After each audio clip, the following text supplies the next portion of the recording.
haleluya, haleluya, haleluya. Kami mengucap syukur untuk kebaikan-Mu dari dulu, sekarang, sampai selama-lamanya. Ya Aba, ya Bapa. Mari kita berdoa bersama-sama. Ulangi seperti apa yang saya ucapkan. Bapa kami yang ada di dalam surga, dikuduskanlah nama-Mu. Datanglah kerajaan-Mu. Jadilah kehendak-Mu di bumi ini seperti di dalam surga.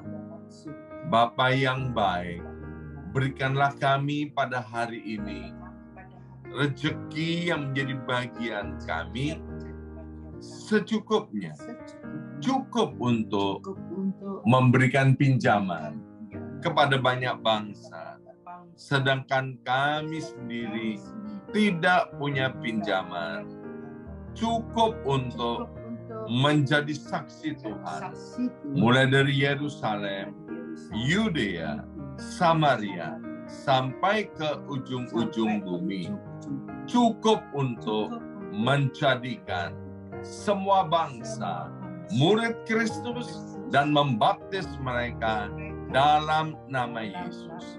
Terima kasih Bapa untuk rezeki yang secukupnya, dan ampunilah dosa-dosa kami. Ampunilah kesalahan kami, seperti kami pun mengampuni orang-orang yang bersalah kepada kami. Dan janganlah masukkan kami ini ke dalam pencobaan, tetapi bebaskanlah kami dari segala yang jahat. Sebab Engkaulah yang empunya kerajaan, kuasa, dan kemuliaan sampai selama-lamanya. Dalam nama Tuhan Yesus, kami sudah berdoa. Haleluya, haleluya, haleluya. Mari Bapak Ibu sekalian, sekarang kita bersama-sama secara serempak dan serentak kita akan menggemakan Mazmur 91 dengan suara yang nyaring, dengan suara yang lantang dari tempat kita masing-masing.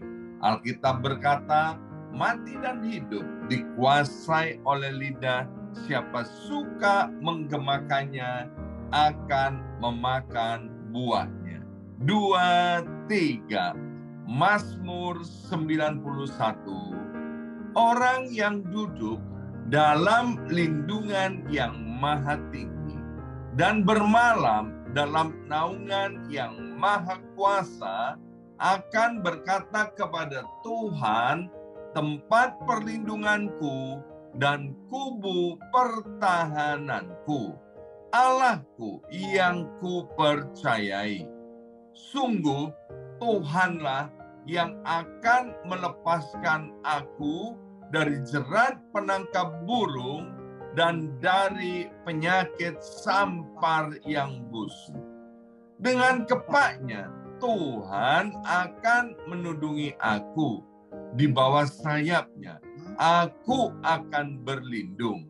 Kesetiaan Tuhan ialah perisai dan pagar tembok. Amin, amin, amin. Terjadi di dalam nama Tuhan Yesus. Aku tak usah takut terhadap kedahsyatan malam, terhadap panah yang terbang di waktu siang, terhadap penyakit sampar yang berjalan di dalam gelap, terhadap penyakit menular yang mengamuk di waktu petang. Walau 1.000 orang rebah di sisiku dan 10.000 di sebelah kananku, tetapi itu tidak akan menimpa aku. Aku hanya menontonnya dengan mataku sendiri dan melihat pembalasan terhadap orang-orang fasik. Sebab Tuhan ialah tempat perlindunganku, yang maha tinggi telah kubuat tempat perteduhanku. Amin, amin, amin. terjadi di dalam nama Tuhan Yesus. Malapetaka tidak akan menimpa aku, dan tulah tidak akan mendekat kepada kemahku. Sebab malaikat-malaikat Tuhan akan diperintahkan oleh Tuhan kepadaku untuk menjaga aku di segala jalanku. Para malaikat Tuhan akan menatang aku di atas tangannya, supaya kakiku jangan terantuk kepada batu. Singa dan ular tedung akan aku langkai. Aku akan menginjak anak singa dan ular naga. Amin, amin, amin. Terjadi di dalam nama Tuhan Yesus. Sungguh, hatiku melekat kepada Tuhan, maka Tuhan akan meluputkan aku. Tuhan akan membentengi aku, sebab aku mengenal nama Tuhan. Bila aku berseru kepada Tuhan, Tuhan akan menjawab. Tuhan akan menyertai aku dalam kesesakan. Tuhan akan meluputkan aku dan memuliakan aku. Dengan panjang umur akan Tuhan kenyangkan aku, dan akan Tuhan perlihatkan kepadaku keselamatan daripadanya. Amin, amin, amin. Terjadi di dalam nama Tuhan Yesus. Terima kasih Bapa untuk kesempatan yang baik dan indah ini. Sebentar kami akan mendengarkan sebagian daripada kebenaran firman Tuhan. Ajari kami nilai-nilai kebenaran kehidupan ini, sehingga firman-Mu menjadi pelita buat kaki kami dan terang buat jalan hidup kami. Dalam nama Yesus kami sudah berdoa. Yang siap mendengarkan firman Tuhan, angkat jempolnya ke depan dan katakan amin 3 kali. Amin, amin, amin. Salam revival, salam kebangkitan. Semangat pagi. Semuanya semangat pagi. Senang sekali hari ini Kamis 25 Mei 2023 boleh bersama-sama dengan Bapak Ibu, keluarga di dalam Tuhan yang luar biasa ya. Apa kabarnya semuanya? Haleluya, luar biasa, dahsyat, ajaib ya. Nah, mari kita akan lanjutkan renungan kita masih di Amsal pasal 27. Hari ini kita akan bersama-sama merenungkan dari ayat yang ke-8. Amsal 27 ayat yang ke-8 ya. Demikian bunyi firman Tuhan, seperti burung yang lari dari sarangnya, demikianlah orang yang lari dari kediamannya ya. Alkitab sering memakai burung sebagai salah satu bahan untuk direnungkan. Yesus juga pernah bilang begini, kalau khawatir, lihatlah kepada burung yang ada di udara, di mana Tuhan menjaga, memelihara sedemikian rupa, sehingga burung di udara tidak perlu khawatir tentang apapun juga. Demikian juga setiap anak Tuhan tidak boleh khawatir, sebab seperti pujian tadi, bahwa Tuhan kita adalah Tuhan Allah yang maha baik. Karena Dia adalah Tuhan Allah yang maha baik, maka di dalam Tuhan yang maha baik itu tidak ada satupun produk cacat atau produk kejahatan yang dirancangkan untuk kita. Alkitab dengan jelas berkata bahwa rancangan untuk setiap kita adalah masa depan yang cerah, masa depan yang penuh dengan pengharapan. Nah, oleh kemurahan Tuhan, ya, di sekeliling rumah saya ini, ya, di backyard maupun di depan rumah itu banyak sekali burung-burung berkicau, Bapak Ibu sekalian, ya. Jadi kalau ini jendelanya dibuka, wah, itu suaranya bisa sampai masuk ke dalam Zoom ini. Bapak Ibu bisa mendengarnya. Jadi ramai sekali. Kalau di Indonesia itu katanya seperti pasar burung. Jadi kalau pagi ramai banget tuh suara burung, benar-benar ramai, ya.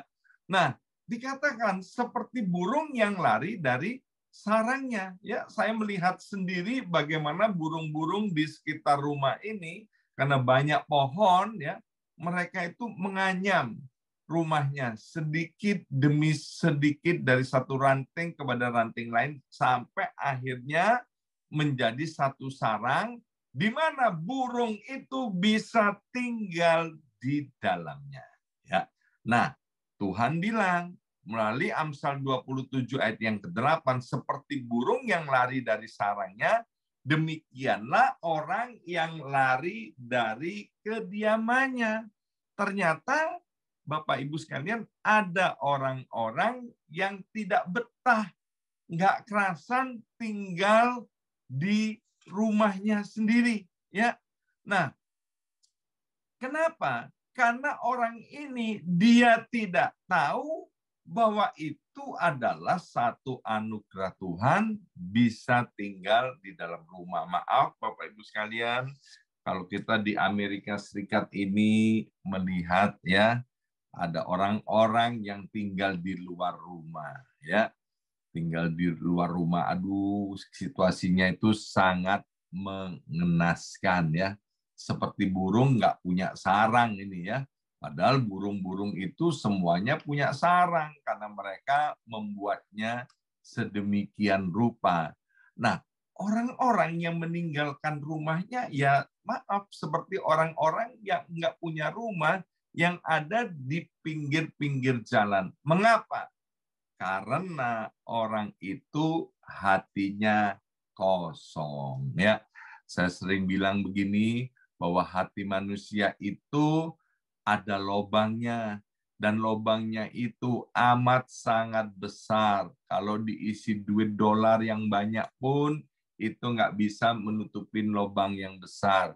Dikasih emas yang banyak juga lobang itu nggak bisa ketutup. Dikasih mobil, dikasih rumah, dikasih harta benda yang melimpah, lobang itu nggak bisa ditutup. Lobang itu hanya bisa ditutup dengan Tuhan sendiri. Alkitab bilang, tidak tahukah bahwa tubuhmu adalah rumah Allah, tempat kediaman Allah. Jadi kalau kita mengizinkan Tuhan, yaitu Roh Kudus, tinggal di dalam hidup kita, maka hidup kita akan merasa penuh dan lubang itu akan tertutup sehingga kita tidak akan meninggalkan rumah yang Tuhan sudah berikan kepada kita. Ada suami-suami yang meninggalkan rumahnya, ada istri-istri yang meninggalkan suaminya di rumahnya. Mengapa? Karena dia tidak menyadari bahwa hidupnya sudah penuh dengan damai sejahtera. Bahkan ada orang-orang yang suka pindah-pindah pekerjaan, ya kan? Pekerjaan yang ini belum terlalu lama, kemudian pindah lagi, pindah lagi, pindah lagi. Mengapa? Karena hatinya tidak ada yang namanya damai sejahtera. Ke gunung tinggi ku naik-naik mencari damai, ke lembah curam ku turun-turun mencari damai, tetapi aku tidak mendapatinya. Karena damai sejahtera itu hanya ada di dalam Tuhan. Ya, izinkan Tuhan untuk tinggal di dalam hidup kita, maka kita akan mengalami damai sejahtera dan kita akan feel at home. Di mana saja Tuhan tempatkan kita, kita bisa menikmati keluarga yang Tuhan berikan kepada kita. Nah, Alkitab bilang, kalau burung itu meninggalkan sarangnya, maaf Bapak Ibu sekalian, itu contoh suatu kebodohan. Ya, dia udah menganyam sedemikian rupa, kemudian dia terbang sana, terbang sini. Bapak Ibu sekalian, burung yang jauh daripada sarangnya itu gampang jatuh, gampang ditembak musuh, gampang ditangkap Bapak Ibu sekalian ya. Maka itu Bapak Ibu sekalian, jangan kita bertindak bodoh, meninggalkan rumah, meninggalkan keluarga, meninggalkan apa yang Tuhan berikan kepada kita. Mari yang pertama, belajarlah kita untuk mengucap syukur, belajar kita untuk puas akan apa yang Tuhan sudah berikan kepada kita. Ya, kalau kita boleh belajar mengucap syukur dan merasa puas dengan apa yang Tuhan berikan kepada kita, maka saya percaya kita akan betah, kita akan kerasan di mana Tuhan tempatkan kita masing-masing. Kemudian yang kedua dari Amsal 27 ayat yang ke-11 berbicara begini, anakku, hendaklah engkau bijak, sukakanlah hatiku, supaya aku dapat menjawab orang yang mencela aku. Ayat ini berbicara tentang hubungan orang tua dan anak. Firman Tuhan berkata, jadilah anak-anak daripada orang tua kita masing-masing menjadi anak-anak yang bijaksana. Ingat, saya sudah pernah sampaikan bahwa informasi akan menyebabkan kita termotivasi. Ya, kalau informasinya benar, motivasinya akan benar. Kalau informasinya benar, motivasinya benar, aksinya akan benar. Ya, bahwa orang tua itu adalah wakil Tuhan di atas muka bumi ini. Sekali lagi, orang tua adalah ayah dan ibu kita adalah wakil Tuhan di atas muka bumi ini. Alkitab dengan jelas berkata, kalau kita ingin umur panjang, kita ingin berbahagia, hormatilah ayah dan ibumu. Bapak Ibu sekalian, ayah dan ibu kita, orang tua kita, mereka memang jauh daripada sempurna. Tetapi kita dilarang keras untuk meremehkan, merendahkan, menghina orang tua kita. Ya, saya sering melihat ada anak-anak yang sangat kurang ajar kepada orang tuanya. Karena apa? Karena orang tuanya, maaf, bodoh, miskin, banyak kekurangannya, jelek, ya, tidak tampan, tidak cantik, sehingga ada anak-anak yang kurang ajar kepada orang tua yang sedemikian, ya. Tetapi saya juga melihat ada banyak anak-anak yang begitu hormat kepada orang tuanya. Maaf, orang tuanya mungkin udah terbongkok-bongkok, ya, miskin, tapi ada anak-anak yang begitu menghormatinya. Kemarin pagi saya dibuat kaget waktu saya mau buka YouTube dari gereja BMC New York, Bapak Ibu sekalian. Kemudian di situ ada sebuah video yang bagus sekali tentang gajah dan anak gajah. Ya, itu mungkin di daerah Afrika karena kekeringan, maka kemudian gajah ini, induk gajah dengan anak gajahnya terperangkap dalam lumpur, ya. Tanahnya begitu kering, terperangkap dalam lumpur, dan dua-duanya semaput, Bapak Ibu sekalian, belum mati. Maka kemudian anak gajah ini yang kelihatan masih bisa bergerak ini, itu segera ditolong, ya. Pakai alat-alat berat, pakai truk dan lain sebagainya, karena itu di dalam pedalaman. Dan berusaha agar anak gajah ini ditarik, ya kan? Dan kemudian anak gajah ini bisa diselamatkan, Bapak Ibu sekalian. Tetapi begitu sudah diselamatkan, anak gajah ini kemudian lari lagi masuk ke dalam lumpur itu untuk dekat dengan ibunya, ya. Dan kemudian apa yang terjadi, Bapak Ibu sekalian? dicoba lagi, ditarik lagi, dibawa jauh lagi, dan ternyata setelah dibebaskan, anak gajah ini tetap lari lagi masuk ke lumpur itu dekat sama ibunya. Ya, wah, saya terharu banget lihat film itu, ya kan?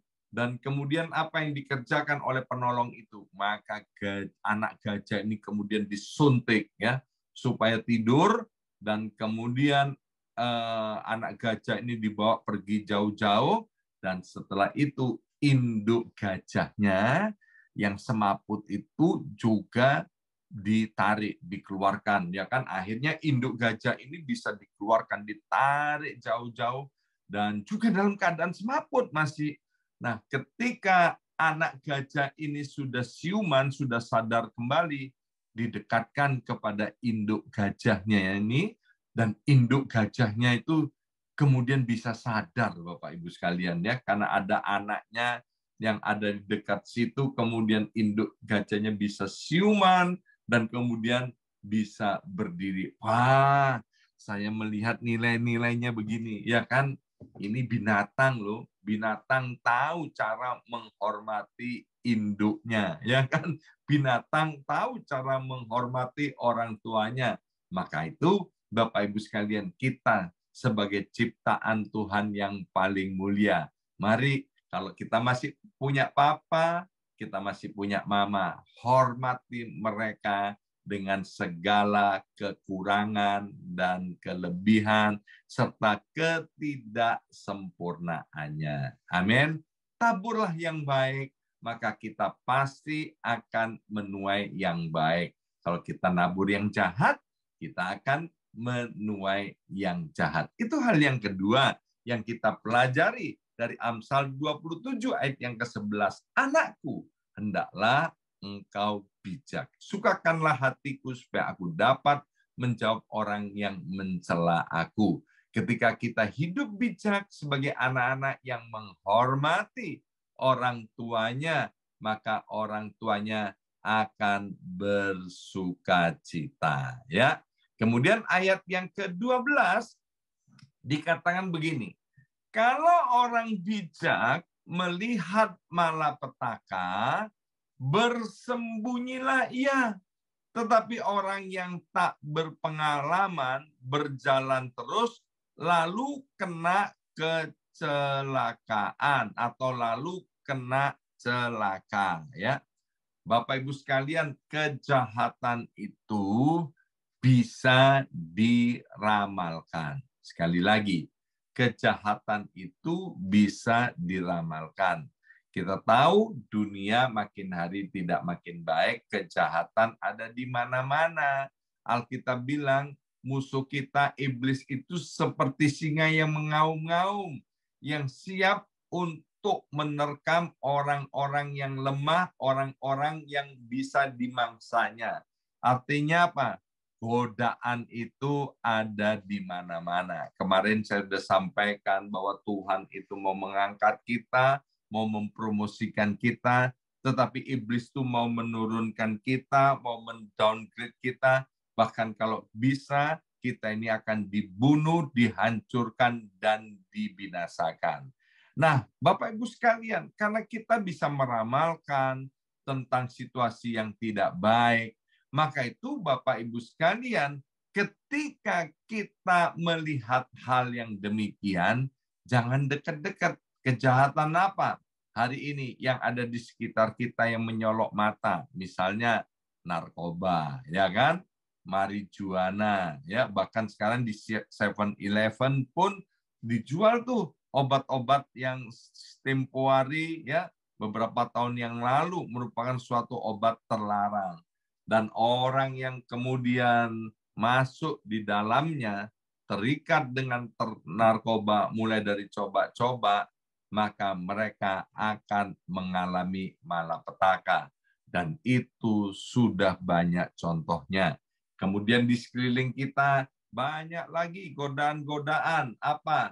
Free sex, kemudian godaan-godaan pornografi, percabulan, dan lain sebagainya. Maka itu mari Bapak Ibu sekalian, ketika kita melihat hal yang demikian, jangan coba-coba untuk menerobosnya, ya.